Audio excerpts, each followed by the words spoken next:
Don't forget to subscribe and press the bell icon to never miss a video from testbook.com.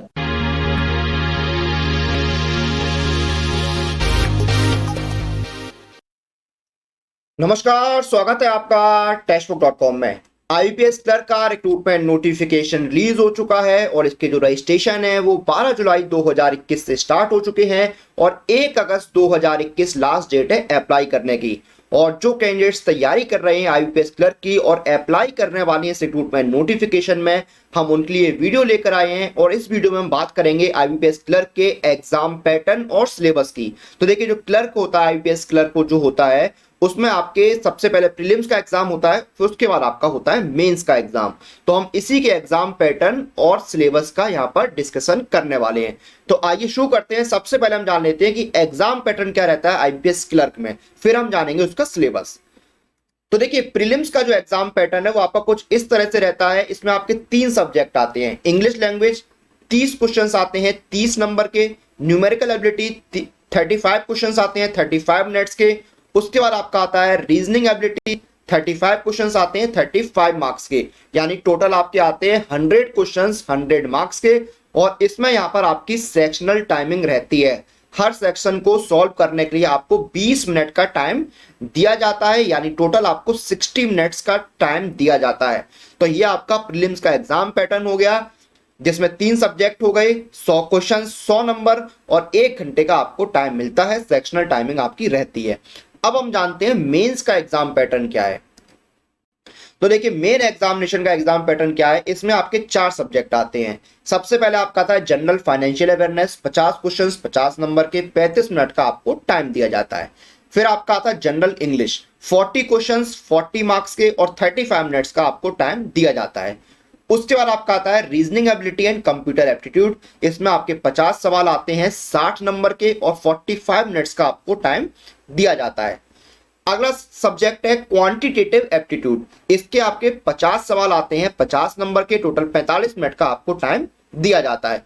यानी total आपके 190 questions आते हैं 200 number के और 160 minute, यानी 2 घंटे 40 मिनट का आपको टाइम दिया जाता है। और इसमें भी सेक्शनल टाइमिंग आपकी रहती है। तो ये तो आपका हो गया प्रीलिम्स और मेंस का एग्जाम पैटर्न। अब हम जानते हैं कि इनका सिलेबस क्या रहता है, वो जान लेते हैं। सबसे पहले प्रीलिम्स का सिलेबस जानते हैं सब्जेक्ट वाइज। तो प्रीलिम्स में पहला सब्जेक्ट आपका इंग्लिश। तो इंग्लिश में देखिए आपके क्या क्या टॉपिक्स आते हैं। रीडिंग कॉम्प्रिहेंशन आता है आपका, टेंस जो होते हैं वो आते हैं, रूल्स आते हैं टेंस के, क्लोज टेस्ट आता है, जम्बलिंग ऑफ पैराग्राफ्स आता है, इडियम्स एंड फ्रेजेस पूछे जाते हैं, phrase replacement and detection of error आता है, वोकैब आता है, बेसिक ग्रामर आपसे पूछी जाती है, फिल इन द ब्लैंक्स आते हैं, वर्ड्स के जो यूजेस होते हैं वो आपके आते हैं, कंक्लूजन्स पूछे जाते हैं, सिनोनिम एंड एंटोनिम्स के पे बेस्ड क्वेश्चंस आपके आते हैं, वर्ड्स विद मल्टीपल मीनिंग्स, यानी शब्द जिनके कई मीनिंग्स होते हैं, एक से ज्यादा मीनिंग्स होते हैं, यूजिंग ऑफ वर्ड कनेक्टर्स और प्रीपोजिशंस आपके इंग्लिश में आते हैं। इंग्लिश के बाद आपका अगला है न्यूमेरिकल एबिलिटी। इसमें देखिए इंटरप्रिटेशन ऑफ डाटा या डाटा इंटरप्रिटेशन हम बोल सकते हैं। उसके बाद आपका नंबर सीरीज और क्वाड्रेटिक इक्वेशंस पूछी जाती हैं, सिंप्लीफिकेशन एंड अप्रोक्सीमेशन के सवाल आपके आते हैं, रेशियो एंड प्रपोर्शन से रिलेटेड सवाल पूछे जाते हैं, परसेंटेज पर क्वेश्चंस आते हैं, पार्टनरशिप पर क्वेश्चन आते हैं, प्रॉफिट एंड लॉस के क्वेश्चंस आते हैं, सम्स ऑन एजेस पर जो बेस्ड प्रॉब्लम्स होती हैं वो आपके आते हैं, डाटा सफिशिएंसी के क्वेश्चंस पूछे जाते हैं, टाइम डिस्टेंस एंड स्पीड से रिलेटेड सवाल जो होते हैं, उसके साथ साथ जो वर्क टाइम एंड वेज पर बेस्ड क्वेश्चंस होते हैं वो आपसे पूछे जाते हैं, मेंसुरेशन पर सवाल आते हैं, कौन आता है आपका, सिलेंडर आता है, प्रोबेबिलिटी की प्रॉब्लम्स आती हैं, परमुटेशन एंड कॉम्बिनेशन पूछा जाता है आपसे। उसके बाद जो बोट एंड स्ट्रीम पर बेस्ड प्रॉब्लम्स होती हैं वो आपसे पूछी जाती हैं, पाइप्स एंड सिस्टर्न्स पर सवाल आते हैं, सम्स ऑन ट्रेन्स पर बेस्ड सवाल आते हैं, मिक्सर पर सवाल आते हैं, एलिगेशन पर सवाल आपके आते हैं। न्यूमेरिकल एबिलिटी के बाद आपका आता है रीजनिंग एबिलिटी। रीजनिंग में आपका क्या है, लॉजिकल रीजनिंग आती है, verbal and non verbal reasoning आती है, अल्फा न्यूमेरिक सीरीज आती है, अल्फाबेट सीरीज आती है, रैंकिंग आता है, डाटा सफिशिएंसी आता है, कोडिंग डिकोडिंग आता है। उसके बाद जो कोडेड इनइक्वालिटीज होती हैं वो आपसे पूछी जाती हैं, डायरेक्शन टेस्ट और सिटिंग अरेंजमेंट के क्वेश्चंस आते हैं, पजल पूछे जाते हैं, जम्बल्स पूछे जाते हैं, स्लॉग्स आते हैं, इनपुट एंड आउटपुट के सवाल आते हैं, ब्लड रिलेशन पर बेस्ड क्वेश्चंस पूछे जाते हैं, और जो एडवांस पजल होती हैं और जो चाइनीज कोडिंग होती है वो भी आपसे यहाँ पर पूछी जाती है।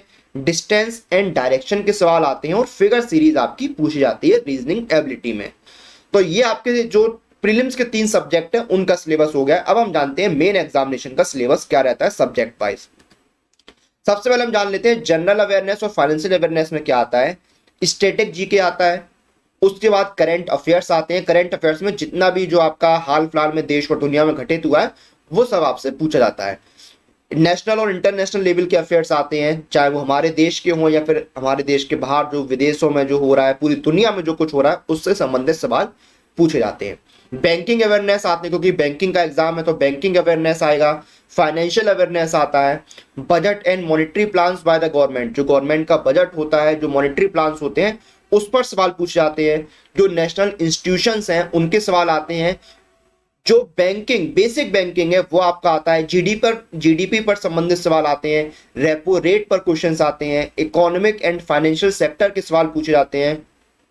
जो फाइनेंशियल इंस्टीट्यूशंस हैं चाहे वो हमारे देश की हो या इंटरनेशनल लेवल की हो उनसे संबंधित सवाल आते हैं, जिसमें आपके आरबीआई हो गया, सेबी हो गया, इडा हो गया, वर्ल्ड बैंक हो गया, आईएमएफ हो गया, इनके हेडक्वार्टर से संबंधित सवाल आते हैं। लोकेशन से संबंधित सवाल आते हैं। इनके जो हेड हैं उनसे संबंधित सवाल पूछा सकते हैं। ये सारे सवाल आपके आते हैं।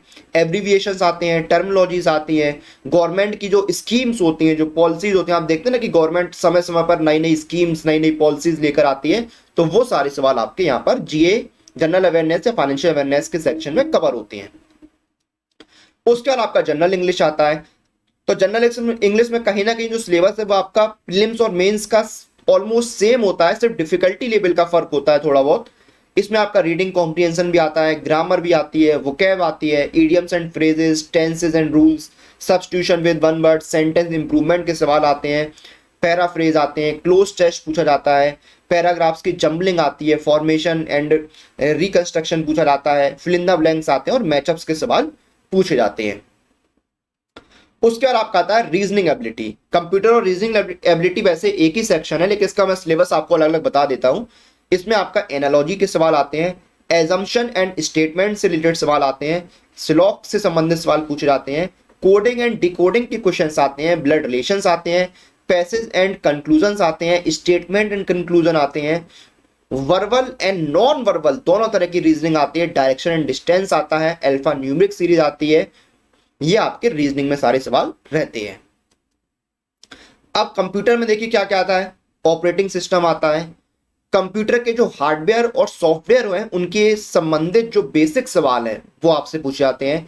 इंटरनेट और उससे संबंधित जो टॉपिक्स हैं वो आपसे पूछे जाते हैं। नेटवर्किंग के क्वेश्चंस आते हैं। कंप्यूटर या कंप्यूटिंग की जो इतिहास है, जो हिस्ट्री है, वो आपसे पूछी जाती है। हैकिंग पर सवाल पूछे जाते हैं। सिक्योरिटी एंड टूल्स जो होते हैं कंप्यूटर के, इंटरनेट के, वो सारे आपसे पूछे जाते हैं। डाटाबेस पर सवाल पूछे जाते हैं। वायरस पर सवाल पूछे जाते हैं। एमएस ऑफिस और प्रोसेसिंग सॉफ्टवेयर पर सवाल आपके पूछे जाते हैं। उसके बाद आपका आता है क्वांटिटेटिव एप्टीट्यूड। क्वांटिटेटिव एप्टीट्यूड में आपका डाटा इंटरप्रिटेशन आता है, पाई चार्ट आता है, लाइन ग्राफ्स आते हैं, बार ग्राफ्स पर सवाल आते हैं, टेबल से संबंधित सवाल आते हैं, मिक्सचर एंड एलिगेशंस के सवाल आते हैं, प्रॉफिट एंड लॉस पर क्वेश्चंस पूछे जाते हैं, discount, percentage, partnership, ratio and proportion, ये सारे टॉपिक्स आपके कवर होते हैं। एवरेज पूछा जाता है, सिंपल एंड कंपाउंड इंटरेस्ट के सवाल आते हैं, टाइम, वर्क एंड स्पीड पर सवाल आते हैं, डिस्टेंस एंड टाइम के सवाल आते हैं, क्लॉक्स पर क्वेश्चंस आते हैं, वॉल्यूम एंड सरफेस के सवाल आते हैं, परमुटेशन आता है, कॉम्बिनेशन आता है, प्रोबेबिलिटी के सवाल आते हैं, बेसिक जो ट्रिग्नोमेट्री है और जो बेसिक मेंसुरेशन है उसके सवाल यहाँ पर आपसे पूछे जाते हैं, और इक्वेशंस पर भी आपके क्वेश्चंस आते हैं। तो ये था आईबीपीएस क्लर्क का एग्जाम पैटर्न और सिलेबस जो हमने इस वीडियो के अंदर डिस्कस किया है। 2 फेज होते हैं इसमें, प्रीलिम्स और मेंस, और दोनों के जो एग्जाम पैटर्न और सिलेबस है वो हमने यहाँ पर डिस्कस किया है। तो देखिए हमने एग्जाम पैटर्न सिलेबस तो डिस्कस कर लिया है, लेकिन समय समय पर जो अलग अलग रिक्रूटमेंट नोटिफिकेशन रिलीज होते हैं उनकी जो कंप्लीट प्रिपरेशन है वो कैसे करनी है वो मैं आपको बताता हूं। तो आपके अलग अलग एग्जाम्स की कंप्लीट प्रिपरेशन के लिए सबसे अच्छा ऑप्शन है वो है ये ईयरली टेक्स्ट बुक पास, क्योंकि इस एक टेक्स्ट बुक पास के साथ आप तैयारी कर सकते हैं 360 प्लस एग्जाम्स की, और इसमें आपको 21,000 से ज्यादा मॉक टेस्ट मिलते हैं। और अभी देखिए यहाँ पर एग्जाम फीवर सेल भी चल रही है, यानी सिर्फ ₹299 में आप अवेल कर सकते हैं ईयरली टेक्स्ट बुक पास, और 1 साल के लिए और पूरे साल आप तैयारी कर सकते हैं 360 प्लस एग्जाम्स की। एंड जो कैंडिडेट मोबीक्विक यूजर हैं उनको 20% का कैशबैक भी मिलेगा। तो ये था आईबीपीएस क्लर्क का एग्जाम पैटर्न और सिलेबस जो हमने इस वीडियो में डिस्कस किया है। इसी के साथ इस वीडियो और इस जानकारी को हम यहीं पर समाप्त करते हैं। आप लोग अपनी एग्जाम प्रिपरेशन और एग्जाम रिलेटेड सभी अपडेट्स के लिए टेक्स्ट बुक के साथ बने रहिए। Press the bell icon for all the latest update regarding your exam.